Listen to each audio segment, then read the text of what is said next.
अस्सलाम वालेकुम जी। इस ट्यूटोरियल में आपको थोड़ा सा ये बताया जाएगा कि किस तरह जो एक पेंटिंग के अंदर जो एक एरिया होता है, जैसे स्क्वेरिश या रेक्टेंगुलर एरिया है, उसके अंदर जब कैलीग्राफी करते हैं तो उसमें कलर किस तरह ऐड करते हैं और किस तरह वो जो एक पूरी की पूरी बैकग्राउंड पेंटिंग की जो होती है, जिसका बैकग्राउंड एक मेजर कलर होता है, उसके कलर्स को किस तरह ड्राइव करके हम एक अपने जो छोटे जो लीफिंग के ऊपर, जिस तरह सिल्वर लीफ होता है, उसके ऊपर किस प्रोसेस के साथ वो पेंटिंग को, सॉरी, वो पेंट को और वो उन कलर्स को अप्लाई करते हैं। तो ये जो सारी चीज़ें जो हैं ये आपको इस ट्यूटोरियल में दिखाई जाएंगी। आप इस ट्यूटोरियल को देखिए, एंड तक देखिएगा, फिर आपको काफ़ी चीज़ों की समझ आएगी। साथ में मैं प्रैक्टिकली भी करता जाऊँगा और वर्बली भी डेमोन्स्ट्रेट करूँगा। तो देखते हैं इस सारी वीडियो का प्रोसेस। Thank you.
एक मिक्स किस्म की एक उसमें कलर पैलेट हो जाएगी और बहुत ही सारा कुछ ना आपस में मिक्स हो जाएगा। तो ये है कि जब आप ब्लैक कलर के साथ कोई एक सॉलिड एरिया को जब कलर कर देते हैं, तो वो एक वेट जो होता है किसी भी राइटिंग का, वो बैलेंस हो जाता है।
अब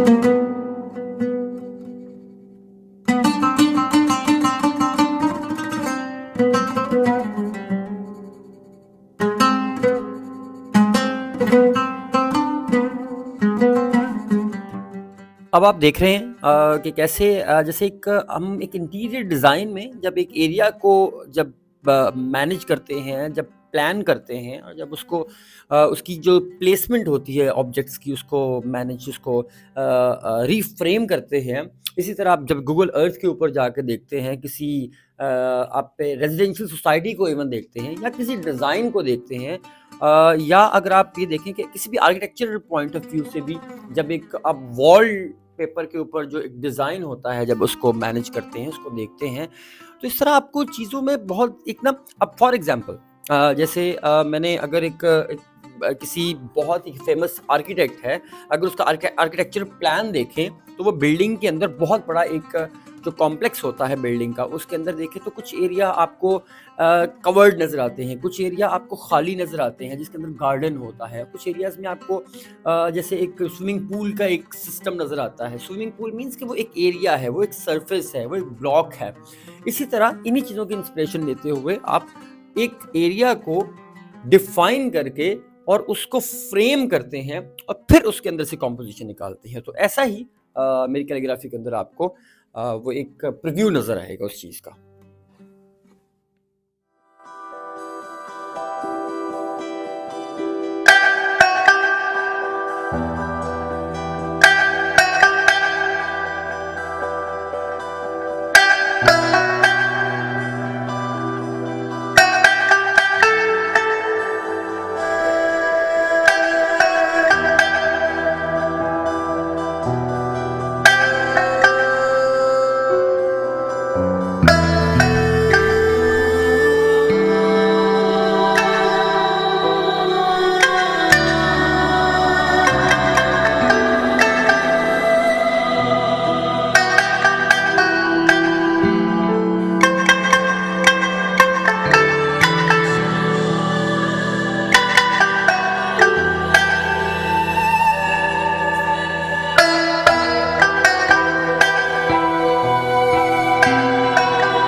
अब आपको इसमें एक जो स्पेस है जिसमें हमने ब्लैक कलर को ऐड नहीं किया, उसके अंदर कलर्स को ऐड करना है जिसमें अंदर ग्रीन हो सकता है, ब्लू हो सकता है, रेड हो सकता है। एक्चुअली ये पूरी की पूरी पेंटिंग का जो एक जो सरफेस होती है, पूरी की पूरी पेंटिंग का एक एरिया होता है, उसके अंदर से जो मेजर कलर्स होते हैं, उसके अपोजिट कलर भी हो सकते हैं, उसकी फैमिली के कलर्स भी हो सकते हैं। आप कूल कलर के साथ वार्म कलर्स भी लगा सकते हैं और वार्म कलर के साथ कूल कलर भी लगा सकते हैं। ये आपकी बेसिकली कलर कॉम्बिनेशन के ऊपर डिपेंड करता है कि आपकी कलर्स में एस्थेटिकली कितनी स्ट्रॉन्ग एक सोच होती है या उसमें आप किस तरह उसको प्लान करके मैनेज कर सकते हैं। तो कलर अप्लाई करने के लिए आप एक ब्रश भी यूज़ करते हैं और आपका 2 ब्रश भी यूज़ कर सकते हैं। 1 या 2 ब्रश की बात इसलिए की है कि इसके अंदर ज़रूरी नहीं है कि आपका ब्रश जो है उसकी टिप बहुत रिफाइन हो। इसके अंदर बल्कि थोड़ा-सा रफ़ ब्रश हो तो वही आपके लिए ज़्यादा सूदमंद और ज़्यादा बेहतर साबित हो सकता है। तो इस तरह आप कलर्स को लगाएँ और उसको बड़ा स्मूथली जिसे कहते हैं, इसमें ज़रूरी नहीं है कि आपने सारी की सारी सरफेस जो होती है नेगेटिव उसको आपने रंगों से भर ही देना होता है। कहीं पे आप उस स्पेस को छोड़ भी देते हैं, कहीं पे एक लाइट सा जिसे कहते हैं एक वाटर मार्क लगा देते हैं, और कहीं पे आप बहुत डार्कली उसको, बहुत सॉलिडली उसकी जो एक इंटेंसिटी होती है कलर की, उसको अप्लाई करते हैं। तो इसी तरह ये कलर्स की जो डिफरेंट वेरिएशन होती है, डिफरेंट टोन्स होती हैं, यही आपके आर्ट के अंदर एक खूबसूरती पैदा करती हैं एक नेचुरल टोन्स के साथ।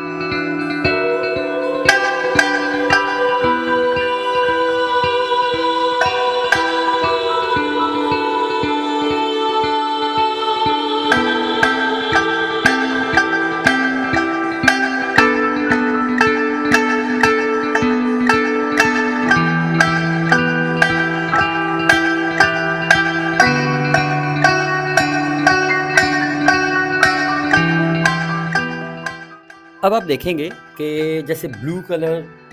को एक सरफेस पे लगाया है, अब ब्लू के साथ डायरेक्टली आप उसके ऑपोजिट कलर, जैसे मैंने कहा था कूल कलर के साथ वार्म कलर्स को लगा सकते हैं, तो उसके बिल्कुल ऑपोजिट कलर लगाया है, तो आप ये देखें उसके अंदर एकदम से कंट्रास्ट पैदा हुआ है। तो आपको नेचर के अंदर इस तरह के कंट्रास्ट बहुत नज़र आएंगे। फॉर एग्जांपल मैं हमेशा मिसाल देता हूँ, जब फ्लावर्स को आप देखते हैं तो उसके अंदर आप ये देखेंगे, रेड रोज़ को अगर देखते हैं तो रेड कलर होता है, लेकिन उसके पत्ते ग्रीन होते हैं। इसी तरह आपको पर्पल कलर जो होता है उसमें आपको ग्रीन कलर की टोन्स भी नज़र आती हैं। तो ज़रूरी नहीं होता कि एक ही कलर को हमने डायरेक्ट अप्लाई करना होता है, बल्कि हमारी जो एक मैच्योर कलर पैलेट होती है उसमें एक कलर को डायरेक्ट उसी नीले को नीला नहीं लगाते, बल्कि नीले में और कलर्स को भी ऐड करके उसकी टोन्स लगाते हैं। जिस तरह आपको पता है लाइट के अंदर 7 कलर होते हैं, जैसे कहकशां होती है, सॉरी कहकशां नहीं, जैसे वो एक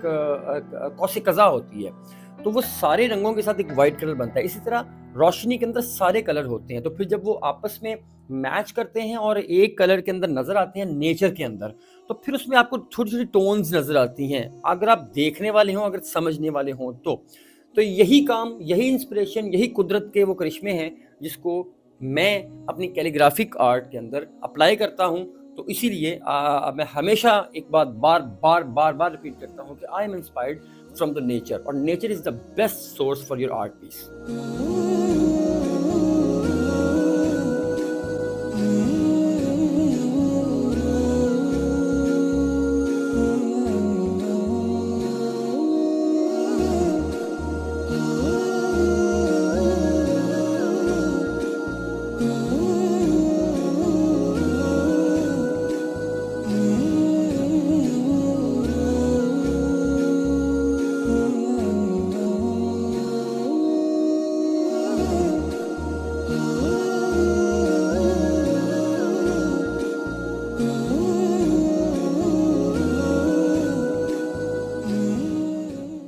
अब आप एक बारीक ब्रश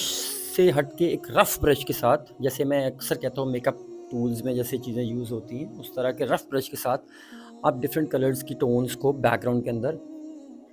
अप्लाई कर देते हैं। तो इसके अंदर क्योंकि मेजरली जो पेंटिंग है इसका कलर ब्लू है, तो इसके ऊपर भी कोई ब्लैक कलर अगर से मैंने लिखना है तो नीचे हल्का सा ब्लू का टिंट आ जाएगा, या किसी और कलर का भी टिंट आप दे सकते हैं। तो ताकि ये है कि वो एक जो आप बिल्कुल अलहदा से और एक फ़र्क किस्म के बिल्कुल ही कंट्रास्ट में कोई चीज़ ना आ जाए, तो सारे कलर्स का कॉम्बिनेशन जो होता है वो इस तरह कलर्स को अप्लाई किया जाता है।